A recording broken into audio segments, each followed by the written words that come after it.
Well, welcome to the work session of the Greeley Evans School Board meeting, and we're glad that you're joining us. If you're joining us, we'll begin our work session the way that we normally do, with board member comments and reports, and we'll let Ms. Mueller go first. Thank you very much. I did have a couple comments this week. I wanted to have a shout out to the principals at my liaison schools. I have been in communication with them, and they're reporting that their schools are working very hard, their staff is working very hard, and that they have a relatively smooth operation. Parents seem relatively happy, so thank you to Mr. Cranston at Greeley West, Mr. McDougall at Scott Elementary, and Ms. Dillahay at Jackson Elementary. They have been a joy to communicate with via email, because of course right now we can't do much other type of communication. So I look forward to being able to visit with them sometime soon. I did fall down on the job, I'll tell my other board members, and that the District Accountability Committee met last Tuesday. By the time I learned of the meeting, I realized I have class the very same time on Tuesday nights. My class is from 5 to 7, and the District Accountability Committee meeting is from 5:15 to 7:30. They are meeting via Zoom, and so there is only one other fall meeting, and it's on October 20th. And just wanted to throw out there, if one of my colleagues on the board would be able to attend that DAC meeting on October 20th via Zoom, I'd be very appreciative, because unfortunately I only teach 2 classes at UNC, and they both happen to be at night, and that just happened to be a conflict. So let me know if you can. I'd be happy to do that, Heather. Oh, thanks so much, Terry. I appreciate it. And then the last thing I just wanted to point out is I had a conversation with 2 of my own students at UNC that are secondary ed majors, and they had voiced some concerns about some confusion or confusing messaging coming to them on what they're supposed to do to get in their observation hours. They're both juniors, so they're in that phase of the STEP program of the observation. And I said I would ask how that is working, because they have gotten messaging that they couldn't go into the schools, and then certain quarantines go down and they're shifted around, and they're actually understandably concerned about how are they going to finish out this requirement for their education program and not be penalized by the fact that quarantines happen and things have shifted to online. So I just want to throw that out to you, Dr. Pilch, that there are some UNC students and I have very high achieving students, so they are pretty A-type personality, but they're very nervous about their own status in education. And I really want to encourage them, because of course we know that we have an acute shortage of teachers, and any teachers that we can encourage to continue doing the education program at UNC, I would really want to foster. And I know that District 6 and UNC have a very collaborative relationship, so any guidance I could give them, or that I could forward their names on to you, I'd really appreciate it. President Matthews, I'd like to address that if I may. Please. So we did make the decision here, probably 2 weeks ago at least, to no longer have the practicum students in the class in the brick and mortar classrooms. We did, prior to making that decision, Annette worked directly with our contact at UNC to develop a plan for those students to still be able to do their observation hours through online or through virtual instruction, if they're able to work with a teacher who's teaching synchronously, or through the online school program that we have. So I think it's been solved. I don't know if you've heard from them lately, but if you have, I think they have just probably missed something in terms of their professor. Their professors were communicating back with the students to let them know what the plan is, and that there is a plan. So there shouldn't be any issue with them getting those hours. We will allow student teachers. I want to say substitute teachers. We will allow student teachers to come into brick and mortar as well as into online, and do have student teachers right now. But quite honestly, a couple of the 7 adult cases we have in the district that are confirmed cases came out of our UNC practicum cohort. And so we just made a decision that probably wasn't a wise idea to be introducing them back into the school setting. If they were with us every day like a student teacher, that would be different, but to be coming into the classroom 1 or 2 times a week, and then the other three times a week being somewhere else for most of their day is a sure way to possibly be increasing more opportunity for COVID. So we just felt like we had to make that decision and put that safeguard in place. And like we're very concerned about the national teacher shortage, and we certainly don't want to push teacher candidates away.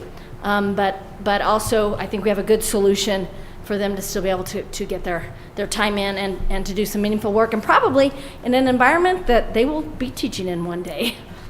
I appreciate the clarification. I suspect that there's just a information gap between the student and the teacher and the transformation to online. So their Yeah. UNC professor should have that information. If they don't, and they feel like they've been moved out of brick and mortar, have them work with our Human Resources Department and go directly to Mrs. Overton, and we'll get that figured out. Okay, thank you so much.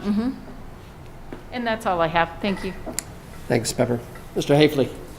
I would like to thank and congratulate Ms. Myers and her staff for doing an outstanding job on the new District 6 logo and marketing plan.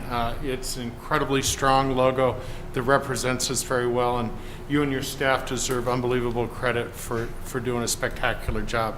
So thank you very much. We appreciate that. I also want to thank you, Ms. Myers, for this wonderful document. It's very helpful for us. I had a phone call last night from a healthcare professional. She's a cardiothoracic ICU nurse, and she wanted to compliment us on being open because of the profound impact it has on our students, and she was delighted that it was occurring. She did ask where we received all of our information and who was guiding us, and I went through the litany of people who have advised us and have made us stronger, and she was pleased to get the information, and we said good night, and she said thank you very much. Thank you, Mr. Hafley. Ms. Solis. So I want to give a shout out to all of our counselors. They are just inundating the internet with things for scholarships for kids to apply to, deadlines, making sure that they're doing what they need to do. And it's so cool to see this come up on some of my social media, and then I go out and share it. And just making sure that kids know the opportunities and things that are out there, and making sure that they take advantage of it. So just a big shout out to all of our counselors at all of our schools. I got to attend the book discussion with Jesse T. Harina and a lot of other community people on the Bless Me Ultima. And I didn't know how that was going to affect me. I've seen the movie. I hadn't read the book yet, and so we're just getting into it. But I was just buzzing after the whole thing, just talking about our culture, talking about things that reminded me of my grandmother and my grandfather, and just connecting with people and all of these things that we don't necessarily get to talk about on an everyday thing. So it was really exciting to see all the discussion input as far as the excitement around the book and what it brought out and the stories and the things that we were sharing. So I'm really proud of Jesse for putting this together, and I'm excited to keep reading. And one of my cousins is married to an Anaya who's actually related to the author. So that was kind of exciting. Well, thank you, Ms. Solis. Ms. Pappas. I want to thank Dr. Pilch and your staff for thinking about taking October 12th off. I think that is going to be just an amazing gift to our employees, so I thank you very much for that. I have had quite a few people ask me about Schoology, and I reached out to Dr. Pilch and talked to her a little bit about how we might be able to see what Schoology is actually like. So that, just want to let you all know that. I don't know if you have experienced it or not, but I have not. And then I also, later on, maybe when we're talking about the legislative resolution discussion, I also want to bring up the idea of us doing a letter to the State Board of Education regarding state assessments this year, so just to have that in your thinking. And then a thank you to everyone who attended. May I, Mrs. Pappas, sorry to interrupt you. You're fine. And I wonder if we might include in that any unfunded new mandate from the state. Perfect idea. You know, so I can share more about that, and as we work to draft the letter, we can talk about that. So. Thank you. Thank you. And then I just wanted to thank everyone for attending the virtual Dream Team breakfast. We think it was great. We delivered breakfast sandwiches to quite a few people, and just a big thank you all for participating in that. That's all. Mr. Talley? I too really enjoyed the Dream Team breakfast. I thought it was really fun to watch, and I was really curious, and I liked the bloopers that came out today. I was really curious to know how many times or how many takes did it take to get it. So it was nice to see that come out. I really enjoyed watching that. I also really like the new logo. I think that it's groovy. I don't know if that's still a word that we use, but it's pretty cool. I like it. It's very youthful, I guess is a good way to put it. And then I had a conversation with this parent, and her and I were like bonding over the fear of every time the phone rings, is it going to be the school saying your kid's class is quarantined, you have to come get your kid, or things like that. And so I just want to tell her, I hear you, I heard you, and trust me, I know that there's more than just us two out there that feel that, and we're going to get through it together. And like I told her, feel free to reach out to me if you ever just want to vent to me. I really appreciate her concerns and her conversations. And then also want to touch on the October 12th. I know that I also had somebody ask about Terry's lanyard and my lanyard, because they're both the same.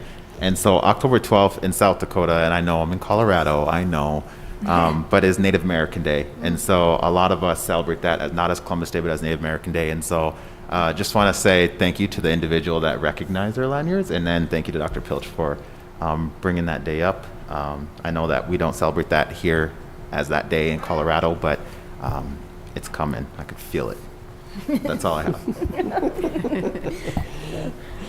I don't have too much to add. I will say great job to Ms. Pappas on her video for the Not Success Foundation, the Dream Team Breakfast. And great job today, Dr. Pilch, on the town hall. So it's good to see. And that's all I have. Ms. Mash is missing at the moment. She should be joining us for our business session, but she's watching her daughter run a cross-country race. So moving right along, everybody has their calendars, and again, our calendars are much briefer than they normally are. So is there anything that we need to see that's not on the calendars before us? Can you remind me of one? I think you have another town hall meeting on Wednesday, Dr. Pilch? Yes. And what time is that? It's at 8 a.m. again, and this one will primarily be, other support staff who weren't able to come on today, and high schools, because the high schools were in an instructional day today. So we had just over 300 people registered for it today, and we'll be making these available for viewing later as well, for folks who want to view them later. Thank you. Mm-hmm.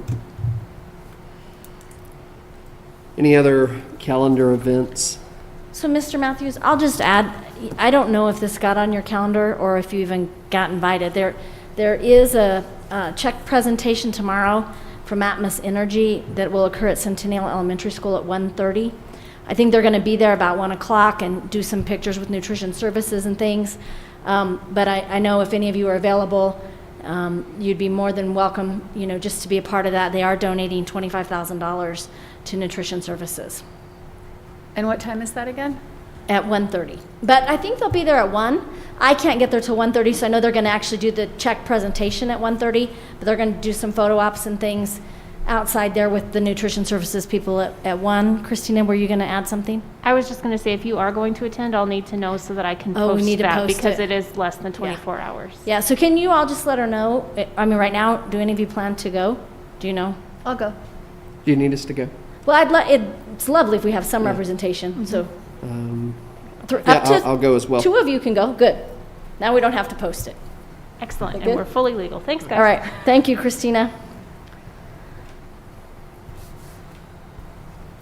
Any other calendar updates?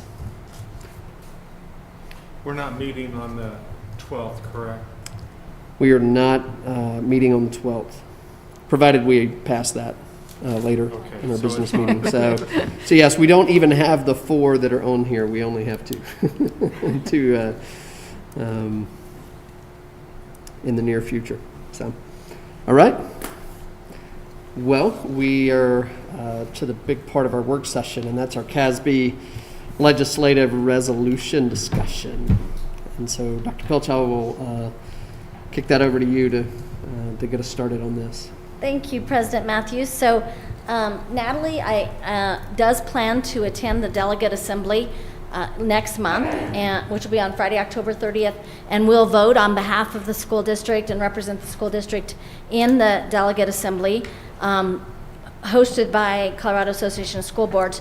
So you do have in your board item the resolutions. You'll see, those of you who've been here with us for a while, you'll see some things that we've seen in the past. Those of you who weren't with us a year ago, this is typical of what will come forward in terms of districts and organizations proposing legislation. And then what we typically do is we go through and we, affirm or refute or ask questions about the resolutions. I want to be frank, just as you've not had a lot of time to review these, neither have I. We just received them at the end of last week. But I think a good place to start is with the standing resolutions on officially on page 1, which these are the CASB standing resolutions that are ongoing, and I think that we have typically supported these standing resolutions, and so if there's any concern with supporting them, I think it's a good time for us to let Natalie know that before she goes down on the 30th.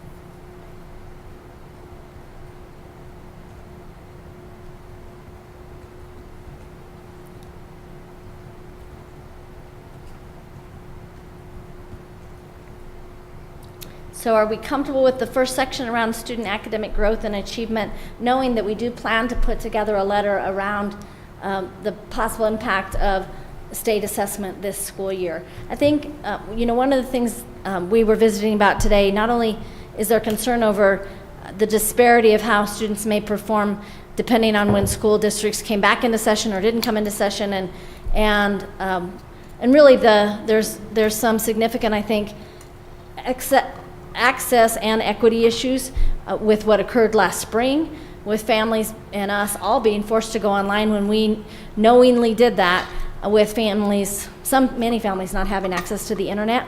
So I think there's some issues around that. I think for me, probably the greatest issue is I don't know how much value this test is going to provide us this year. I think every student in Colorado will probably see some dip in achievement. And I am sad to say that, and I keep saying we're providing quality education. We absolutely are. And we stopped brick and mortar teaching and learning last March. And many of our colleague school districts have still not come back into brick and mortar learning. So this isn't just about District 6 children. I think it's about children throughout our state. I also think that of all years where we need those additional 2 weeks of instruction, this is the year that we need those additional instructional days. And I think we'll gain far more by additional instructional days than what we will having that data that is probably going to predict exactly what we think it is, which is that this national pandemic has had an impact on student achievement throughout the state and throughout the country. So that's, I think in looking at the student academic growth and achievement resolutions, I think I just want to point that piece out as a caveat if we go forward and continuing to support these. You see the resolutions around finance, strong commitment from CASB. Sorry. I'm sorry. Concerning the testing, can you give me possibly the rationale that CDE has for continuing to want to conduct those tests as we move forward in the school year? Is there some pressure on them? Yes, it's a federal mandate. So there's federal pressure, but there's also significant belief, I think, at the state board level that it is very important to continue to test students and to have that accountability piece in place around testing students statewide. I think there's a worry that if we don't test students, then we won't, we might let up on the academics. And the reality is people are working and pushing as hard as they absolutely can out there. Okay, thank you very much. Ms. Mueller. I do have one comment. I want to say that we've seen at the collegiate level that there is huge access issues with taking the ACT, the SAT, and the GRE, and most colleges are actually waiving them for this coming year. Many universities across the U.S. are waiving the ACT, they're waiving the SAT, and I know the graduate school programs my students are looking at are waiving the GRE. Well, that sounds like a great argument to go in it our is- letter to the state board. I will tell you right now, my students have had huge problems with ETS testing sites not being open, not Right. being consistently open. In order to get a proctor to do the testing at home, it requires a lot of technology that many poor students just simply don't have access Yeah. to. I would really, really support a resolution that we do not test this year unless those access issues can be resolved by the state. Yeah, that's a great, and so when we get to the resolutions, you will see some of that in here, and we could talk about how we might advocate for that. I think the other important thing that you mentioned, Pepper, was just really around this access piece. So every student who is in a full-time online learning program will have to come in brick and mortar to be tested. So then we've got to figure out, where do we bring those children to be tested, and have them very likely socially distanced, and how do we, and who proctors those tests for them? So it's very complex. Didn't we have problems with AP exams in the spring as well because of access and online problems? Yeah. I mean, it wasn't at our level. I'm saying it was at the Some. I College mean, I board think most level. of that was resumed, I think, really, because it was very different. They really what they allowed on the AP exam this past spring was very different than what we would do in an AP exam in brick and mortar. I mean, there was a great deal of waiving that went on with International Baccalaureate. They fully waived the International Baccalaureate exams and went with the teacher's recommendations. So it just looked very different this past spring. Again, they were showing some flexibility in a time of an emergency health emergency. And we too had our testing waived last spring. So I think that's part of the urgency to get us back into testing, is that we didn't have data this past spring. And I think there's, genuine concern that there are schools that were on the clock that need to get off the clock, or schools that are on the clock that need to be held accountable for their failure to turn that school around. And without a state test to inform that, the state board does not have another tool in which to deliver that system. So they froze everything this past spring. We all just stayed at the same ranking. Well, we'll have another chance to discuss this one, right? Okay. So I think I'm going to just move through the standing resolutions, unless there's others of these standing resolutions you all want to discuss and give Natalie feedback on.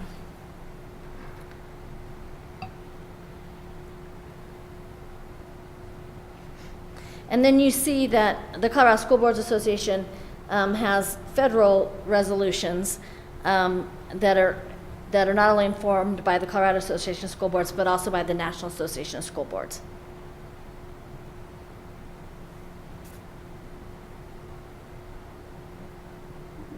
And you see the big ones here. American, Individuals with Disabilities Act, or Special Education, the Career and Technical Education Funding. You remember the conversations in the past, those of you who've been here, around Carl Perkins funding. That comes through these career and technical education dollars. The school nutrition funding, so the USDA funding that we receive. Those are the three big funds that we receive at the federal level. And I think all of us have an expectation they continue, right? Or increase Yeah, exactly. around IDEA. Yeah, exactly. Adequately fund these programs, please. Please. So, President Matthews, I don't know how you would best like to move through these. There are several pages here, and so what you see in the first under student academic and growth you see this is submitted by the St. Vrain Valley School District Board of Education. And you see that the idea is that the state auditor be directed to conduct an independent performance audit of the state's current K-12 accreditation framework and accountability system. And they report those findings to the House and Senate Education Committees. And so I will just weigh in and say that as superintendent, certainly I can't speak on behalf of the board, I am supportive of this. This is a conversation that several of us superintendents have asked about. The day that Mr. Matthews and I went and testified in front of the state board about school accountability, we asked for an audit to be conducted and for us to have an opportunity to re-look at the system and to determine is the system working or not, and if it is not, then what should be in place of this system. So can we say we support? And this one is forwarded with favorable recommendation by the Legislative Resolution Committee. Yeah. So maybe that's a good way to start. That the whole first part of this, they are all coming forward as favorable from the CASB Legislative Resolution Committee. Mm-hmm. So the next one, again, similar or piggybacks, not similar, but piggybacks. And so I'll let you just take a moment and look at that. Again, submitted by St. Vrain.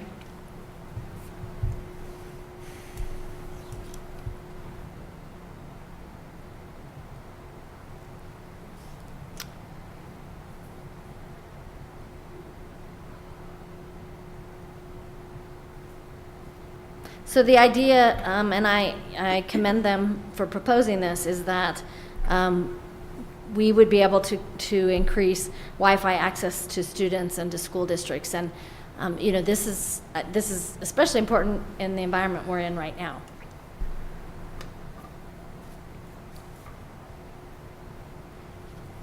Does anybody have any objection to supporting this one?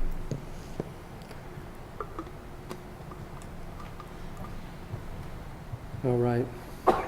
Our next one is, to some degree, on the conversation that we've been having, right, Dr. Pilch? Number 3. Go ahead.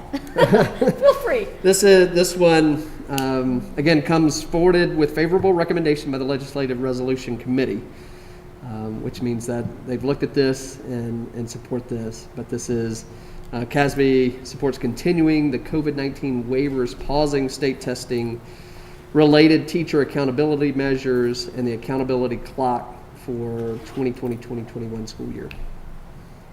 So again, what we've just been talking about, pausing testing for this year. And I think we are in support of this. We've talked about doing a letter in addition to supporting this, a resolution rather. But I'm assuming that everyone is in support of this. Also, I don't know if you mentioned this, Dr. Phillips, we would have to bring in children to test, right? Yes.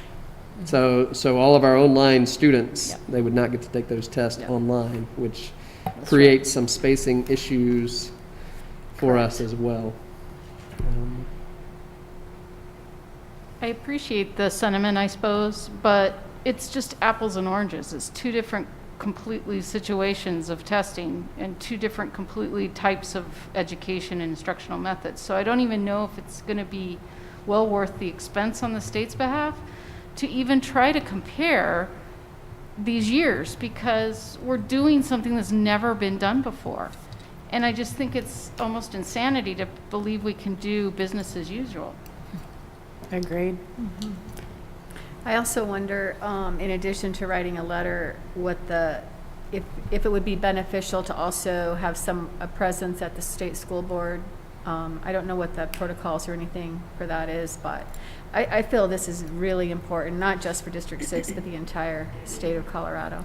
So I think I will tell you the sentiment of the superintendents is we get this changed at the legislative level. We don't believe we're going to get this changed at the Colorado Department of Education level with the state board.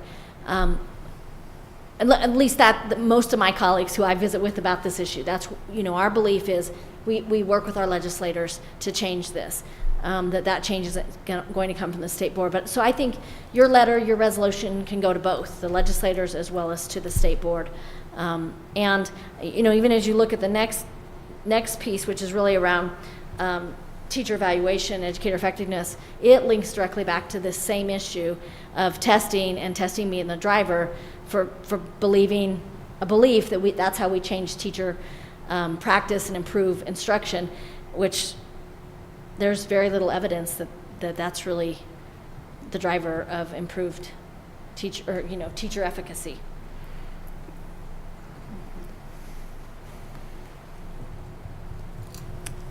Well, let's keep, So I'd say- will we come back to this? When we talked about a letter, where would that fit in? Well, I think it absolutely fits in supporting the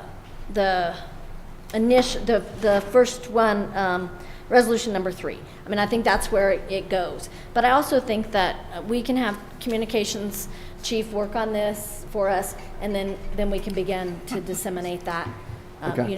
at the state level it's really after the legislative session begins. So we still have a little bit of time. We'll be back together, at the end of October to look at that letter and finalize it. Okay. But we're all in support of number 3. Okay. Then moving right along, number 4. This is, again, forwarded with favorable recommendation from the Legislative Resolution Committee. And CASB, in effect, supports continued reform in teacher evaluation process to encourage courageous conversations between administrators and teachers that lead to the real goal of setting an effective receiving effective feedback. And the reason for this is that the belief is that the current evaluation is cumbersome, expensive, and overly bureaucratic. And, Mr. Hafley. I agree that the evaluation process is really challenging, but do they have a plan in place to change it, or are they just making the statement that it needs to be investigated? I think you'll see in future resolutions that there's some suggestion for actually changing it as well, Mr. Hafley. But this is all part of this this conversation around the accountability system and this audit of the accountability system, because even though it was 191 is what enacted the teacher effectiveness and the teacher evaluation piece, it directly goes back to the test score, and the test score is a piece of that accountability system. And I know I read through it, so are they looking to take the testing component out of it and just do the teaching skills? No, I think it depends who you talk to, Mr. Hafley, on what they're proposing. I mean, this is really just proposing that that districts would be allowed to have another system for teacher evaluation that is deeper than those test scores. Okay, thank you. Mm-hmm. Is there any objection to supporting this? I have a Number 4. question. Sure. At what point do we see solutions to what this other system would look like? Or, I mean, do they have ideas? Are there ideas out there? Well, I think it depends on who you talk to. So there are some folks who would say, let's just throw the whole thing out, throw all of 191 out and start over, or not have anything like 191 at all. And then I think there are other educational leaders who would say, no, I think there's value in this. Let's do an audit of what's working and what isn't working, and look to see, are there other measures that we use to determine teacher effectiveness in addition to the measures that are currently in place. So I think it really depends on which conversation you're in. I think for CASB's Legislative Resolution Committee and for the Poudre School District, I mean, they clearly believe there's a need for a complete revamp of the educator evaluation system, Okay. which will take legislative action, because of, it was Senate Bill 191. And how long has SB 191 been in place? Remind me. Oh, gosh. Nate would know this by now. It's been years. I mean, It's been about 10 years. It came in like 2010, 2011, That's in time. I would guess. yeah, I mean, it's a long time. Okay. We'll find that out for you.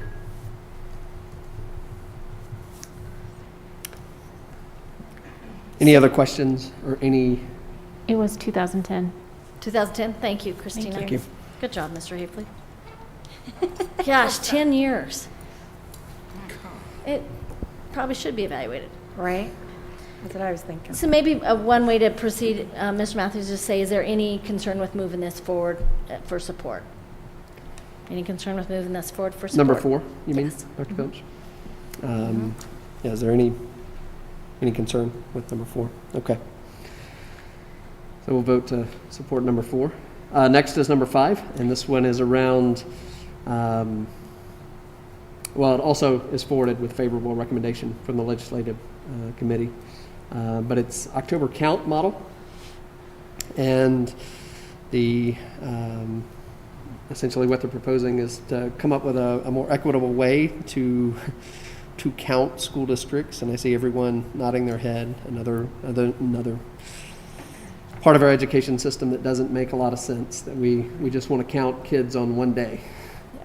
And those districts like ours that often have difficulty getting kids to school are at a disadvantage. So they are looking at a more equitable way. Dr. Pilch, do you have any? Pepper has a question. We've discussed this multiple times, I think, in the past as a system.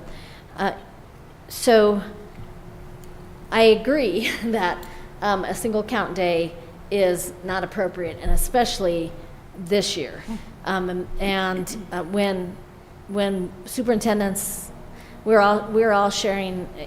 If your district is a district of any size, we are all down hundreds of students, and we are not able to account for where all those students are. In many cases, it's preschool and kindergarten students whose parents have decided to not have them start this year, and have redshirt them is a term that's being used for our little kinders and preschoolers.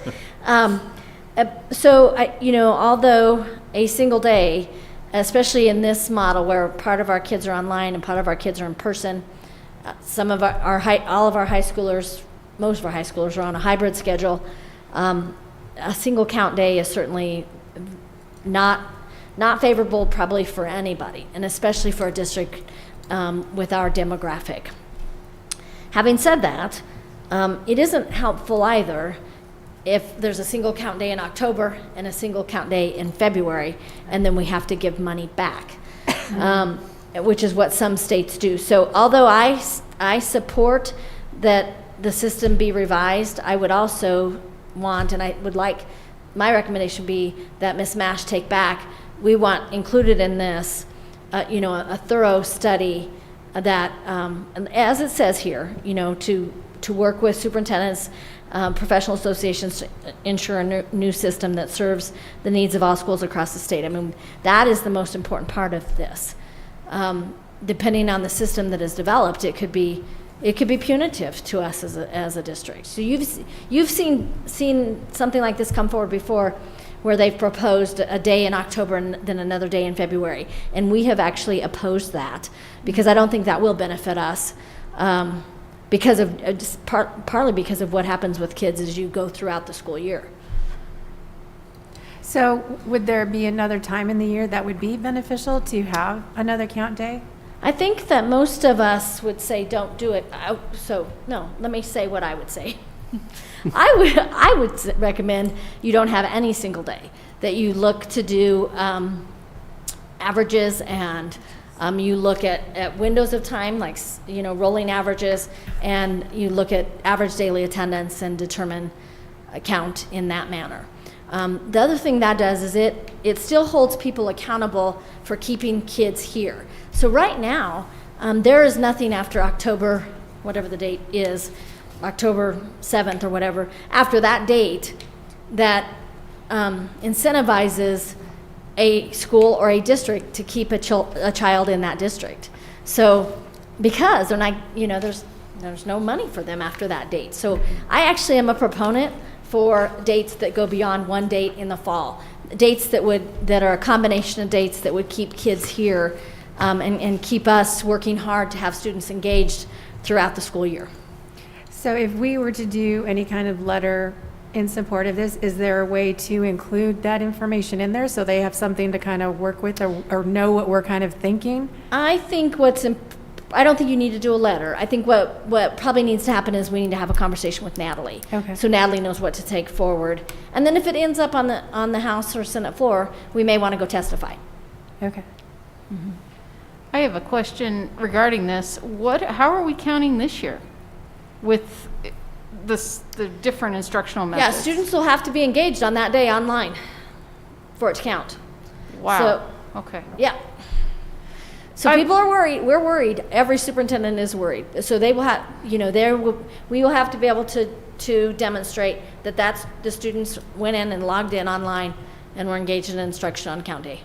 Well, I've always had a problem with one count day anyway, because it limited, especially those students who were very involved in extracurricular activities. They could not do anything on that day.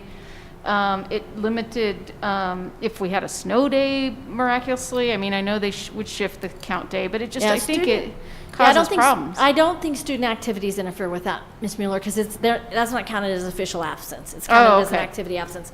But you're right. I mean, if you were going to take a family trip, or you're sick. Right. Yep. I think an aggregate of days actually makes the most sense instead of one magical day.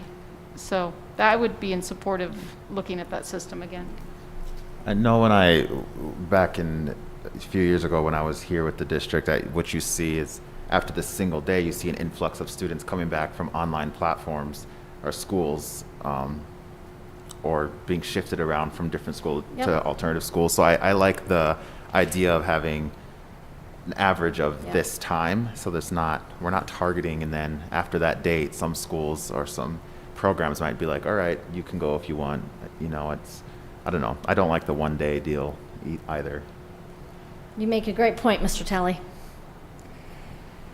I'm not hearing any opposition to moving or to supporting this, but we do want to have a conversation with this, Ms. Mash. Yeah, we will. So the final one that has been moved forward from the Legislative Resolution Committee under Finance is that CASB supporting the efforts to build a coalition addressing Colorado state funding requirements resulting from Tabor or the Gallagher Amendment that may result in a future statewide referendum or initiative for a ballot measure amending the Colorado Constitution. If Gallagher is amended, there should be a systematic and fair process put in its place to equalize local education funding across the state. So what you see is what many of you have become familiar with around the concerns with state funding and the constitutional restrictions that are in place because of Tabor and Gallagher and the impact that has on the state budget, and then therefore has an impact on funding for school districts. So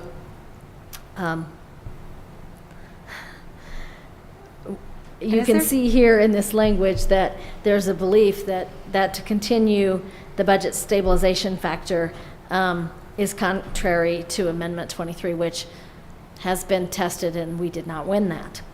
But I think it is the right argument to continue to have for funding for education. And is there something on the ballot this year about Gallagher? There is? Yes, and so this could become even more important as a result of that. Okay. So is there any concern in us moving this forward with Natalie? Nope. This has been talked about and talked about and talked about. Yes, it At has. the school finance level. Yes, it has. It's another one we'll probably want to go testify on if it makes it to the floor. All right, then what we have next are resolutions that are put forth by individual school districts. Seems like there were a few more that were forwarded on. There are. A few Yes, I thought so. So one got poked in here that I don't think is supposed to be considered. Yeah. So let's skip this next one that's on page 11 and come back to it, please, and go ahead and go to page 12. This is to support funding, additional funding for the E-rate program for school districts for broadband. We do get E-rate funding reimbursement. So the idea here is to continue to support that and to expand that. And I'd recommend that we support this as well. Maybe more so than ever. Right? Any concern with moving that forward? So the next one, not surprising, you'll see, you see and hear several COVID-19 needs, but this is asking for additional support for federal funding for school districts to compensate for the expenses that have come as a result of responding to COVID-19. And just, supporting a resolution to go to the feds in relation to that. And I think we all believe we all believe there should be some more funding forthcoming as a result of COVID-19 as we continue. And just to be clear respond. for anybody watching, we have spent way over the CARES money that we Yes. received Yes. just on Right. air Yes. purification systems Yes. and Yeah, all the additional just materials. just right now we have a significant need with nurses, health services, and really would want to add more nurses if we could. And we went ahead and spent beyond our CARES Act dollars, added another full-time nurse, hired back some retired folks to help us to do some of the day-to-day work that our nurses do, so that our nurses who have been, who are here full-time continue to respond to COVID. But we have far outpaced those dollars that came. And having said that, those dollars were dramatically needed, and I'm so thankful for them. We would have never been able to do what we did had we not had that $12 million. Can you remind me of how much money we received? 12 million. How many? 12 million is what we received in CARES Act funding.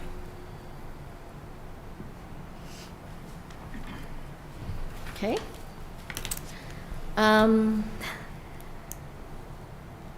Oh, yes. This one's important as well. So most school districts and CASB are saying, let's use last year's enrollment to fund school districts this year, knowing that most school districts have declined in the numbers of students, and I think the numbers of families who are saying I'm homeschooling, and they will be coming back after October count. They're going to be coming back. I mean, they're already coming back. So I certainly support this, and it would benefit our school district. I want to say that. There are a few districts like Brighton 27J that have actually grown their enrollment, not near the number. They thought they were going to grow, I think, by 500 or 600, and they've only grown by a couple of hundred. So they actually, want to be funded on their October count. But most of my superintendent colleagues are saying, yes, this is the year to fund us, just hold us flat on funding from last year in terms of count. Is there any concern with us supporting that? I put 3 lines under the word support. This one is a big deal. So this next one is that CASB it opposes attempts to provide public dollars to private schools, whether that be in the form of tax credits or vouchers, but any effort that would cause a reduction in funding to public schools by funding private schools, this resolution opposes that. I see lots of heads nodding.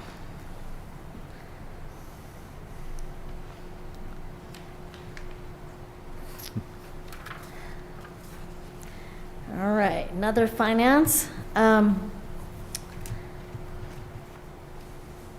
This is a resolution that says let's do a comprehensive reform effort on the School Finance Act, and and look at the overall statewide tax structure and provide adequate and equitable funding for students in the state of Colorado.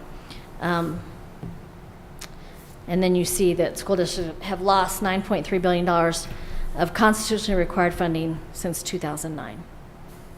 I think I've heard our board say this over and over again, so I feel pretty confident we support this one. And let's repeat that, 9.3 billion. Yeah. And what's exciting, I think, to see about this is the school district that pulls this forward had not always been supportive of this. And so with some change in leadership in that district, we see that, a support of this. And that is very, very good when you have districts who are financially in a pretty stable place, but still know that funding is inadequate, advocating for more adequate funding by changing the formula.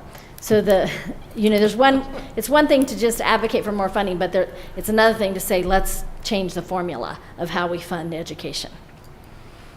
That's true. They would be potential losers in Yes. changing the formula. Yeah.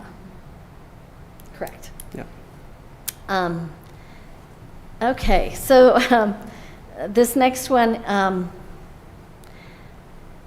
I don't know that I feel that strongly about, so I guess I want you all to weigh on it. It is about local governance and probably impacts you all more than it does our day-to-day operation.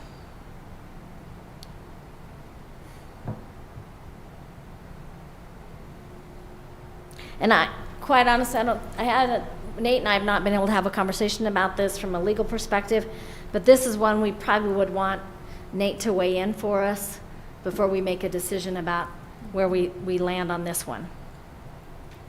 I was going to ask a question. What does it change? Is it currently more than 14 days, or? I guess I don't understand this well enough to know why there's a proposed change.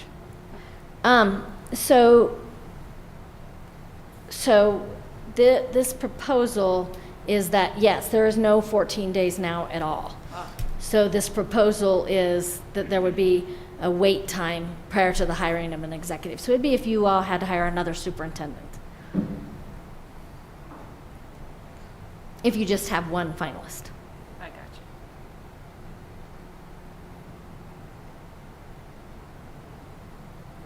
So it's actually saying you all should wait on the hiring, I believe. And what's the argument for that? I don't know, It Rhonda. says in here like chilling effect that a potential candidate's desire to apply for superintendent position. So because their name is out there, is that why? Yeah, it absolutely is, Ray. So this idea that a school board would have to wait 14 days to actually to say who their one sole finalist is, and then let me say that again. You would announce who your finalist is, and then there would be a 14-day waiting period before you could take board action on that. So that name would be public for that 14 days, which if you are a finalist for a job in many school districts, until you have actually verbally accepted that job with the board president, then it goes to a vote of the whole school board. In this case, so the way you guys did it here is not how all districts do it the way you did it when you hired me, whereas you actually voted that night in the boardroom prior to calling me and saying that I was very likely the sole finalist, and am I willing to accept this position if we can come to an agreement on a contract. So, John, Mr. Hafley. Okay, thank you. Mr. Telly, that was really, really an uncomfortable situation that we were in. We were down to 3 finalists at that point, and we knew which one that we wanted to bring forth. And we had outside pressure that was just incredibly immense at that point, that we talked about all 3 candidates and the positives and the challenges of all 3. which we felt was really unfair, both to Dr. Pilch as well as the other two candidates, who were both very qualified and good people.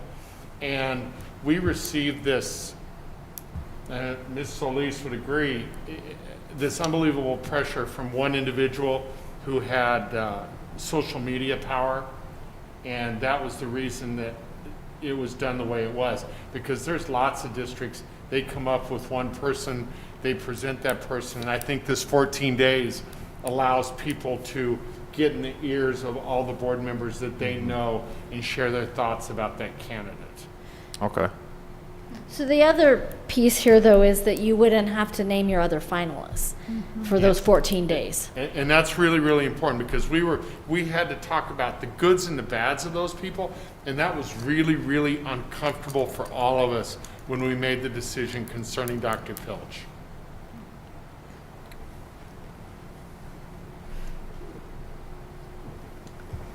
So it doesn't prohibit a board having multiple finalists, but it allows a board to go down to one finalist, is what it does, prior to having taken action on that person. And does this apply for interim positions too? Oh, I assume it would, Rhonda. I assume it would. I mean, it's the executive position, so I assume probably so.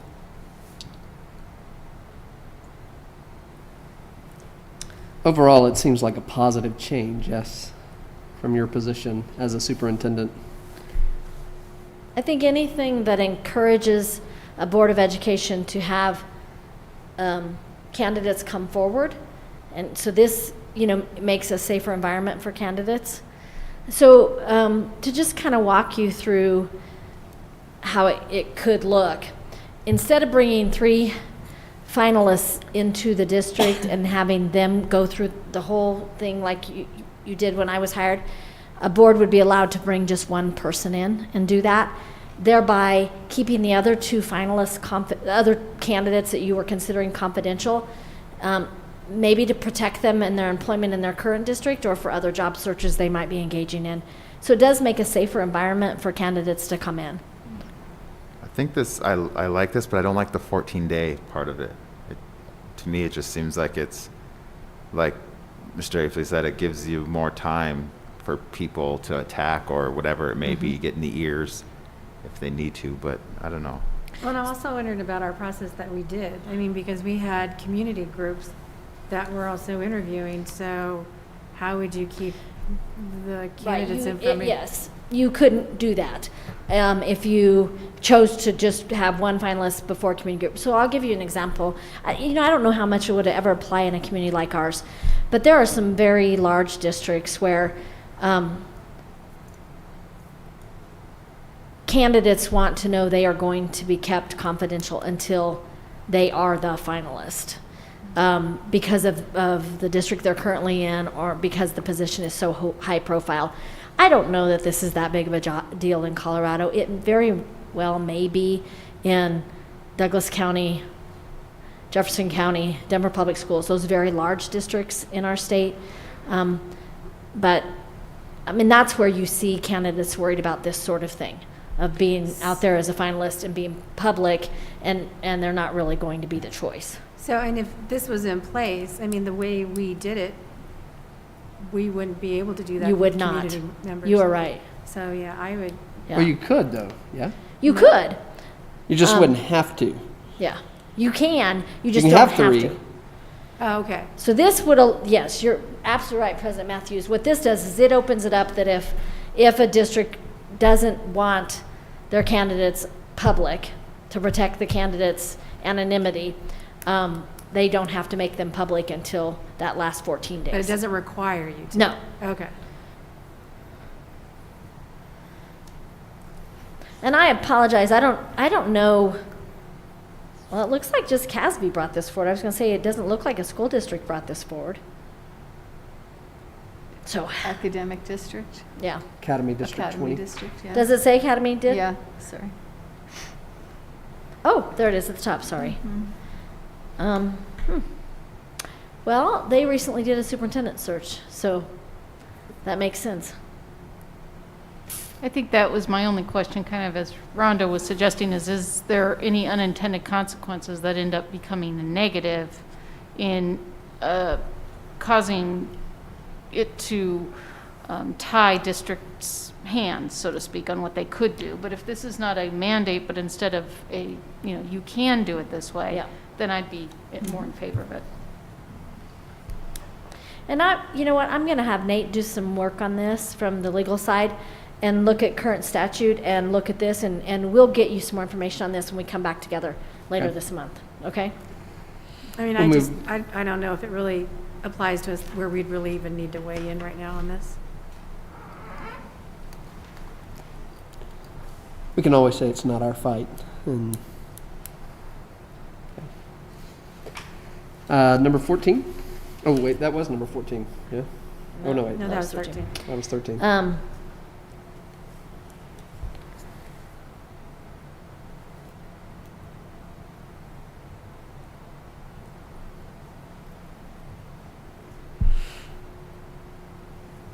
So I'm going to just let you all talk about this. What?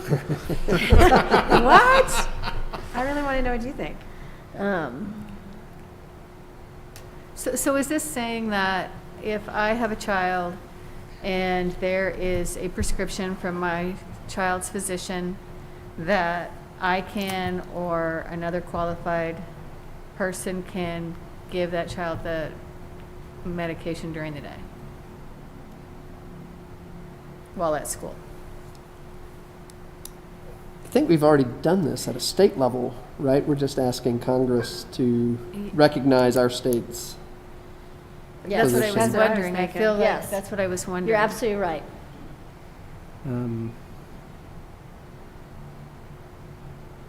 I feel like we just passed that The piece policy. that is important here is that the school district be allowed to designate who the primary caregiver is, so that a parent cannot say, I want the school health clerk to be designated the primary health caregiver, or the kindergarten teacher to act in my place and administer the cannabis. Thereby recognizing at a federal level, the parent must come in and administer that for the child, which is what we do here in Colorado. And that's our local policy as well.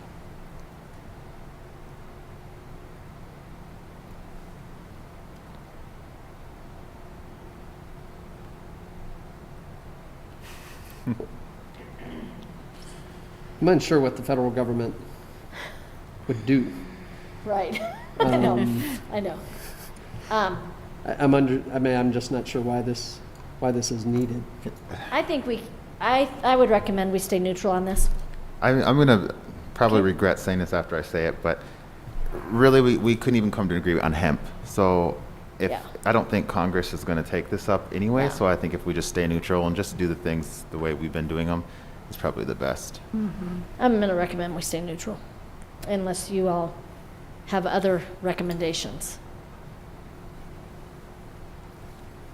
All right. That's fine. Well, let's move on to number 15. This is to use bus video to capture penalized traffic violators or stop arms on buses. CASB supports a proposal to use bus video to capture penalized traffic violators of stop arms on buses. And this does not come with a Recommending. recommendation from CASB. No. I'm probably I'm going to make an assumption that this isn't where CASB is going to spend their resources Okay. to advocate. I would, again, recommend we are neutral on this. I guess and I don't want to, let me have Chief Gates look at this. We haven't looked at this as a cabinet. Okay. Let me have him look at this and see if he sees advantage to this. And Nate, both Mr. Fall and Chief Gates look at this and just see implications that we would feel like we need to just say no to this, or we should say yes to this. Okay? Thank you. So the next one then, number 16, would be, and this is forwarded with favorable recommendation from the legislative committee, CASB supports adoption of policies and legislation amending the Colorado Charter Schools Act regarding the process of obtaining waivers from Colorado law, including requiring the requesting charter school to provide written rationale for seeking each such waiver. And the rationale is that would bring a level of transparency to the process of charter school waivers. I think this board in the past, maybe not since Mr. Tully and Mrs. Pepper have come on, but this board in the past has talked about the ability for charter schools to waive policies without justification, and that we can't really even do that with our own schools. And so I would recommend that we support this. I think not only does it bring a level of transparency, it causes the charter school to think through what are the policies they should have and what are the policies they do not need to have and why, rather than come in and just say we're going to waive all the policies that we're allowed to waive by state law, which some charter schools will do that. Ours have typically not, but some charter schools will do that. I would agree to support. Any objection to supporting this? Okay. Move on to number 17. We're going to have to move. We're almost there. We're almost there? Okay. Yep. We're getting close. This one also forwarded by favorable recommendation from the Legislative Resolution Committee. And that's CASB supports the repeal of the Claire Davis School Safety Act. This law was passed in the wake of a school shooting and did not provide any funding for improving school safety. It puts an undue burden on school systems to predict who might commit an act of violence against a school, and school districts are already doing their best to protect students and staff. It seems like one of these unfunded mandates that we talk about. Dr. Pilch, is that correct? I would agree.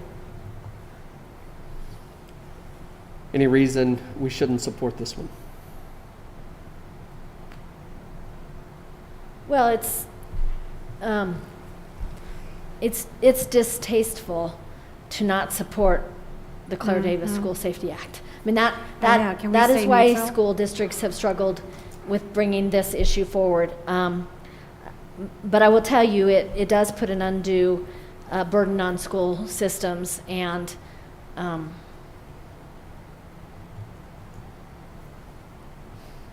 so. And this enough is a said. state or federal? This is state. State. Could we stay neutral on this one? I don't know. To me, it seems school safety. I don't know. It just feels icky to say like we don't or we do support this. Yeah, so let me clarify with what it is, and then maybe yes is where you want to go with that. So the Claire Davis Act currently allows the school district to actually be held responsible in the event of a school shooting. So we have governmental immunity for other types of accidents and injuries and damages that occur. That's not to say we can't be sued civilly. We can always be and have been sued civilly, but we have governmental immunity in terms of acts of injury in a school district, which means that we can only be sued up to a given amount. Okay, so there's a ceiling on how much we can be sued for because of our governmental immunity. This act allowed school districts to be held liable for a school shooting if they had reason to have known that that person might become violent, and thereby suing individuals and as district employees and school districts beyond what is allowed for any other type of injury or act in a school district. So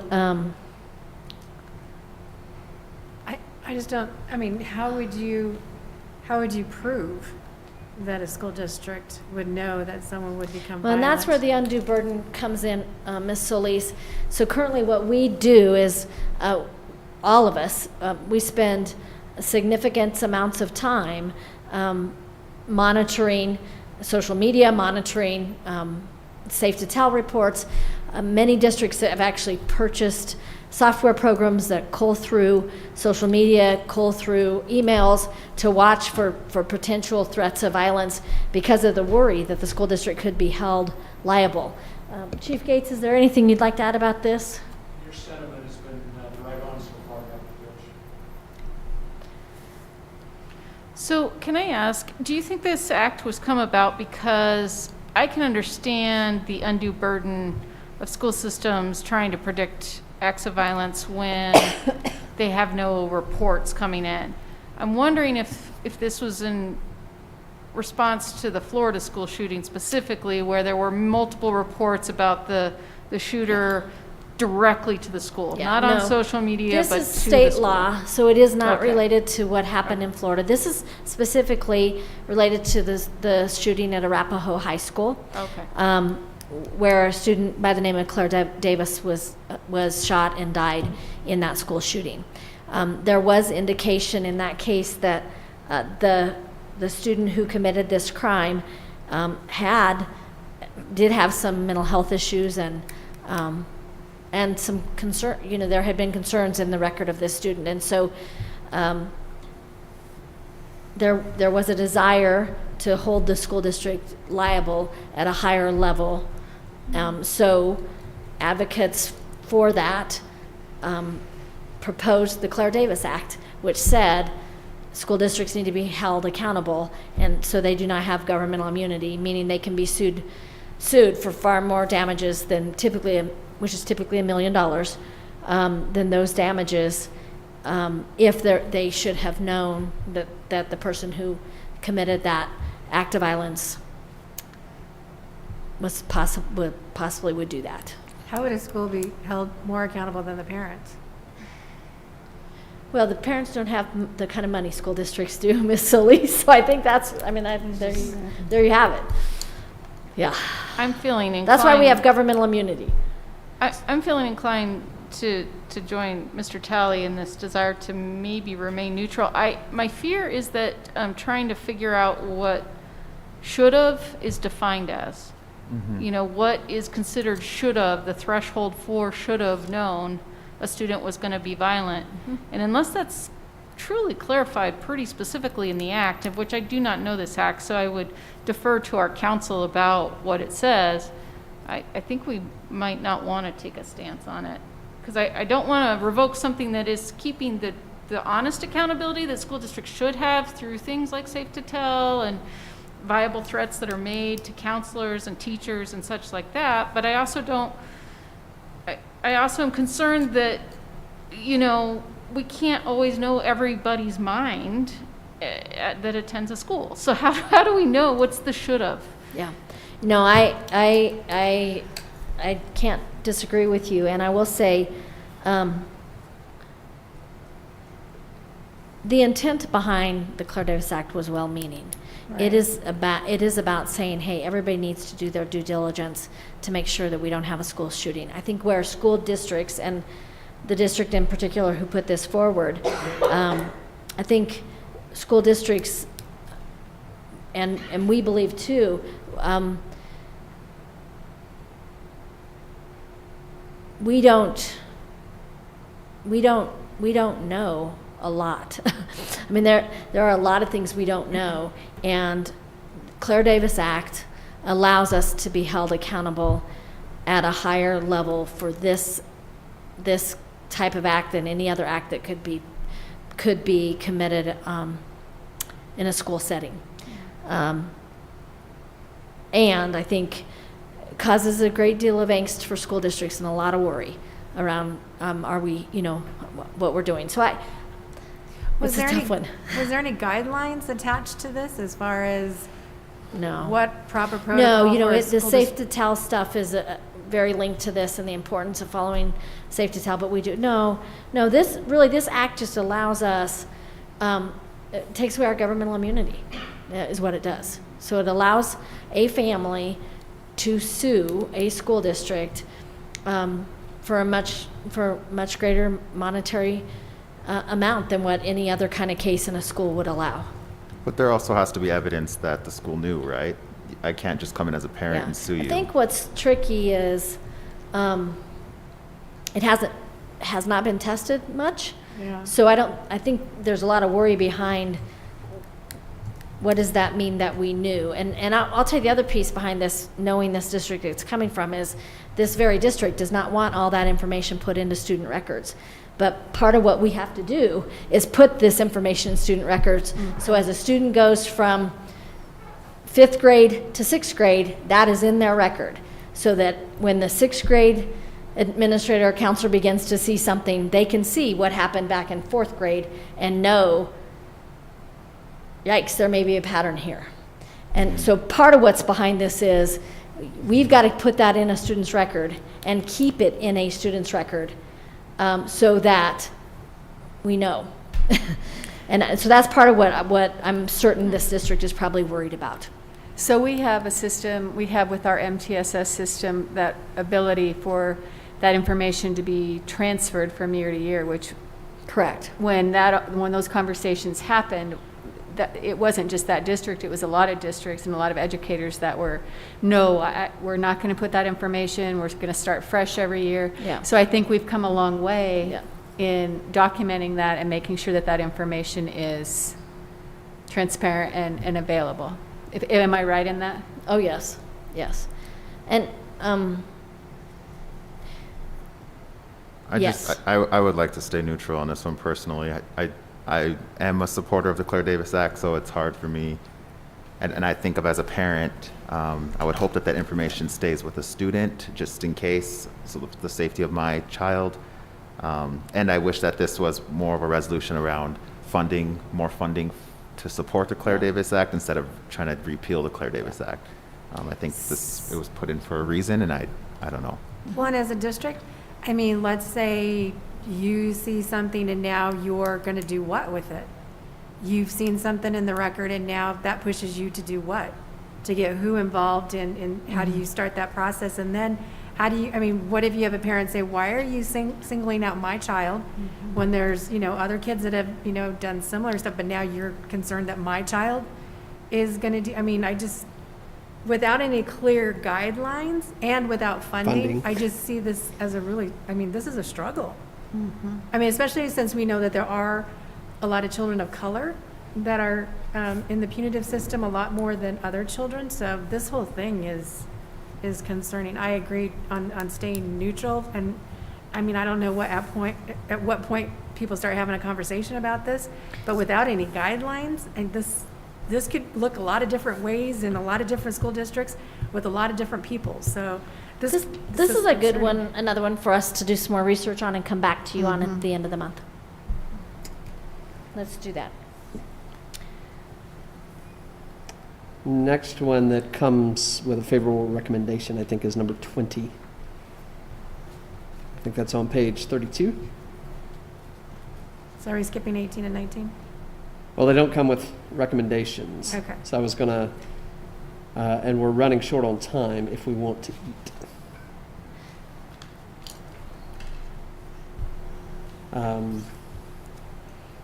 But this resolution, CASB supports giving teachers and school staff a high priority for receiving the COVID-19 vaccine when available to help ensure schools can operate effectively with in-person education. Is there any reason to oppose this? No, I don't think so. I think, the governor has said educators should be right there with healthcare providers in their ability to receive the vaccine. So, no, I think it's appropriate. Any reason to oppose this from anyone? Okay. Moving right along. Next one, number 21, is forwarded with favorable recommendation from the Legislative Committee as well.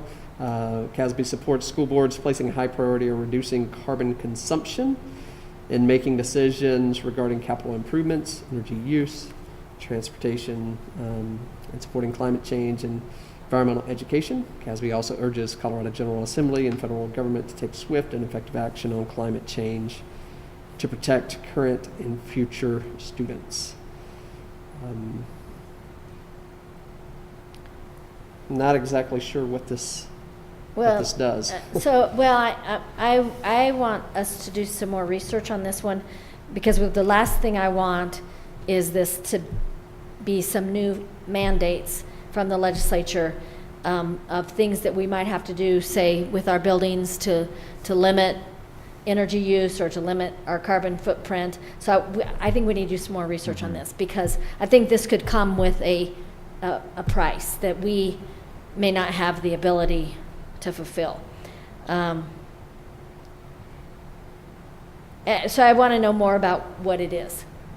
So for example, we're going to do everything we can at the new Greeley West High School to minimize energy use, to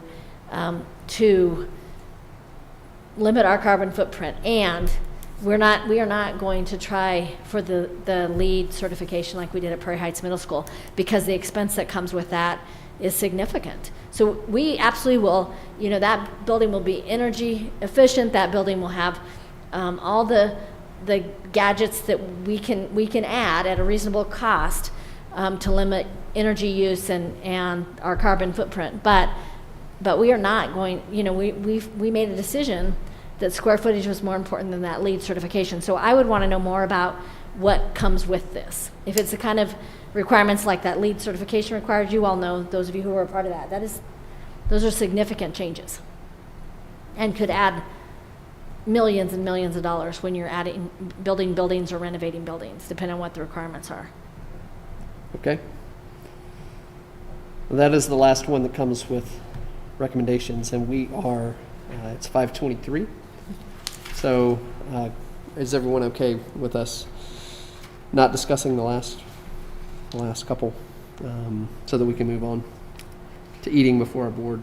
I just had a quick question on number 19. Yes. I know we're not through COVID, so we don't even really know what the final impact would be, but we know that we've been offering through, our insurance and stuff, some additional support. Is there any conversation around supporting this one? No, I had not seen this one before, and I find it curious that the CASB board did not, or legislative committee didn't support it. So my guess is, I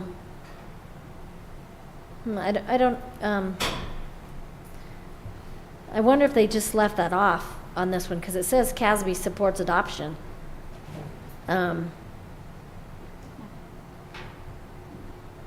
So I think we should do some more work on that one.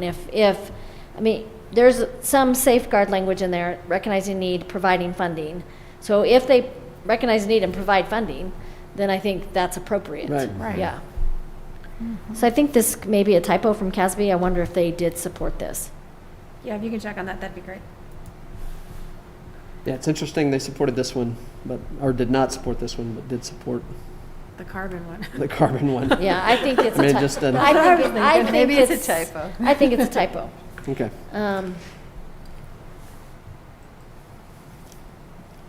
Is there any other discussion we need to have on this? I think at some point, President Matthews, when we come back, we should discuss 18 around the safe to tell. We just need to do some more research on this. This is coming forward from the St. Vrain Valley School District, but CASB did not support it. So I think we should do some more research on it, and then we can see where we are. I think we should decide we support or we oppose, probably, because it's to see if it gets legs. Okay? Thank you. All right. This is great. We've got homework for Miss Smash, for Mr. Fall, for Dr. Pilch, and we'll bring some back to you at the Even Gates. the other October board meeting this month. I Okay? think so. He looks awake. All right. We're about 25 minutes over time, Whoops. which we built in a lot of time, looks like. So is there anything that we need to discuss on community engagement? I will just say again how thankful we are for the Dream Team and the way that they support this district. It was a great breakfast, and It's a great event. so we need this. I need all the support, and we have wonderful support from this community. All right, we're to debriefing the work session, and we'll start with Mr. Talley. Hate when we start with me. It was a good work session. I really enjoyed going over policies, so it's our resolutions, policy. I'm kind of a nerd like that, so Overall, I like that. I look forward to hearing back from what you and your team find out about what we talked about and the conversations to come. Ms. Pappas? I too appreciated the work session and the discussion about the resolutions. There was a point, and I am not pleased suggesting that this happens now, but we have had conversations about our school board becoming more involved in putting forth some resolutions of our own. And we, at one point, talked about having possibly some subcommittees and maybe a subcommittee that might work on that, or perhaps it might be a work session as we see issues arise. Since I've been on the board, we haven't brought forth any resolutions. So I would just like us to keep that in the back of our mind as something to seriously and intentionally think about. And Ms. Pappas, I think with having hired in-house legal counsel, we actually have more capacity to do that now. Okay. And that would be a part of Mr. Fall's role to help the Board of Education to think about that and to sort through some of that, and where we may even as staff bring pieces to you all, and then you all, consider those pieces. So Thank you. I That makes appreciate you sense. saying that. Ms. Solis? Always great discussions. I appreciate everyone's views on this and the impacts on some of this legislative piece and kind of where we sit on it. So I just appreciate everyone chiming in and helping us work together as a board to really support or not support certain issues here. Mr. Hafley? Thanks, everybody, for their efforts. Welcome to District 6. Mr. Fall, we're delighted you're here to go to work. Thank you. Ms. Mueller? I have nothing new to add. Good meeting. Me as well. Nothing to add. Thanks, everyone. And we've got about 30 minutes. So let's take our break, and we'll see you back at 6 o'clock.